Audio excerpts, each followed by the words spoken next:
Hi friends, welcome back to my channel. ఇవాళ మన ఛానల్లో స్పెషల్ ఏంటంటే మిరియాల చికెన్ ఫ్రై. సూపర్ టేస్టీగా ఉంటుంది. తక్కువ ఇంగ్రీడియంట్స్తోనే ఇలా ట్రై చేసి చూడండి. చాలా అంటే చాలా బాగుంటుంది. మా బావగారి స్టైల్లో ఎలా చేస్తారో చూపిస్తానో చూసేసేయండి. మీరు కూడా ట్రై చేయండి. చికెన్ ఫ్రై కోసం అయితే చికెన్ని గ్యాస్ స్టవ్ మీద కాలుస్తున్నారు. మాకు ఇక్కడ కువైట్లో బయట కాల్చేదానికి అవకాశం ఉండదు కదా. మనం అయితే ఇంటి దగ్గర అయితే కట్టెల పొయ్యి మీద అలా కాలుస్తాం కదా. మాకు ఇక్కడ కువైట్లో కుదరదు కాబట్టి అందుకని గ్యాస్ స్టవ్ మీద కాలుస్తున్నారనమాట. నార్మల్గా అయినా చికెన్ పీసెస్తో అయినా కూడా చేసుకోవచ్చు. ఇప్పుడు చికెన్ని కాల్చి చేస్తున్నారు కదా, అదే చికెన్ పీసెస్తో అయినా కూడా చేసుకోవచ్చు. కాకపోతే ఏంటంటే మనం ఇంటి దగ్గర నాటుకోళ్ళు ఇక్కడ ఉంటాయి కదా, ఇలాగని కాల్చుకొని చేస్తే టేస్ట్ అనేది అదిరిపోతుంది. ఇంటి దగ్గర లాగే ఇక్కడ కువైట్లో కూడా ఫ్రెష్ చికెన్ అయితే దొరుకుతుంది. నాటుకోళ్ళు కూడా దొరుకుతాయి. నాటుకోళ్ళని ఇక్కడ వీళ్ళైతే కబీర్ మురిగి అంటారు. మురిగి అంటే కోడి, మేమైతే దాన్ని పెద్ద కోడి అంటాము.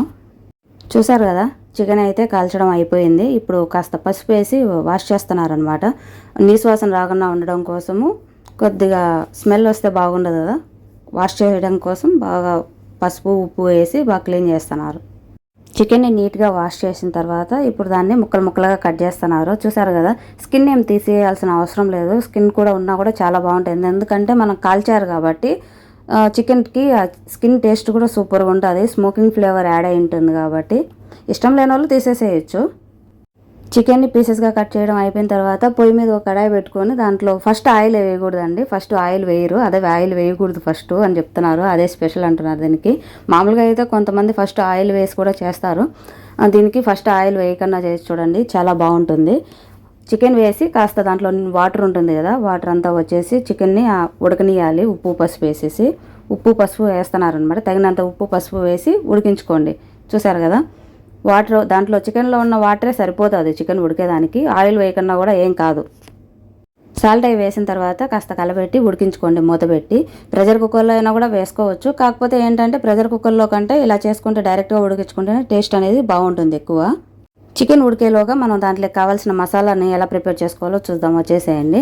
2 టేబుల్ స్పూన్ల వరకు మిరియాలు, 2 టేబుల్ స్పూన్ల వరకు ధనియాలు వేసి మామూలుగా ముందే వేయించి పెట్టుకున్నాను, అందుకే మీకు వేయించేది చూపించలేదు. కాస్త మీకు స్పైసీ ఎక్కువ కావాలంటే కొద్దిగా ఎక్కువ ఎండుమిర్చి వేయండి. మీకు కారం తక్కువ తింటారనుకుంటే కొద్దిగా తక్కువ ఎండుమిర్చి వేయండి. కొద్దిగా సాల్ట్ వేసి మిక్సీ పట్టుకోండి. నేనైతే 2 కిలో చికెన్కి 2 టేబుల్ స్పూన్లు తీసుకున్నాను. ధనియాలు 2 టేబుల్ స్పూన్ల ధనియాలు, 2 టేబుల్ స్పూన్ల మిరియాలు. ఒక 1 కిలోకి అయితే 1 టేబుల్ స్పూన్ వరకు అయితే సరిపోతుంది. మీకు ఇంకొద్దిగా మసాలా ఎక్కువ కావాలనిపిస్తే ఇంకొద్దిగా ఎక్కువ కూడా యాడ్ చేసుకోవచ్చు. ఈక్వల్ క్వాంటిటీలో తీసుకోండి. కొద్దిగా మెత్తగా గ్రైండ్ చేసుకున్న తర్వాత ఒక వెల్లుల్లి గడ్డని పొట్టి తీసి పెట్టుకొని దాంట్లో వేసి గ్రైండ్ చేసుకోండి. ముందే వేస్తే ఏంటంటే అది వాటరీగా ఉంటుంది, వాటర్లో అయిపోతుంది. చూసారు కదా, చికెన్ ఇప్పుడు ఒక 80% వరకు అయితే ఉడికిపోయింది. మీకు డౌట్ రావచ్చు అసలు ఆయిలే వేయరా అని. చికెన్ అంతా ఉడికిపోయిన తర్వాత మసాలా వేసే ముందర కాస్త ఆయిల్ వేసి ఒక 2 to 3 మినిట్స్ వరకు కొద్దిగా వేయించుకోండి. ఎందుకంటే మసాలా వేసిన తర్వాత మనకు ప్యాన్ అనేది ఎక్కువ మాడిపోతుంది కదా, అందుకోసం కొద్దిగా ఆయిల్ అయితే వేయాలి. మసాలా వేసే ముందర ఆయిల్ వేసి ఒక 2 to 3 మినిట్స్ కాస్త అలానే ఆయిల్లోనే ఫ్రై చేయండి. దాని తర్వాత మసాలా వేసుకోండి. మసాలా వేసి బాగా కలుపుకున్న తర్వాత ఒక 2 మినిట్స్ వరకు ఉండిచేసి దించేసేయండి. దించేసిన తర్వాత కానీ దించే ముందర కానీ ఒక కొత్తిమీరని కొద్దిగా ముక్కలుగా కట్ చేసి వేయండి.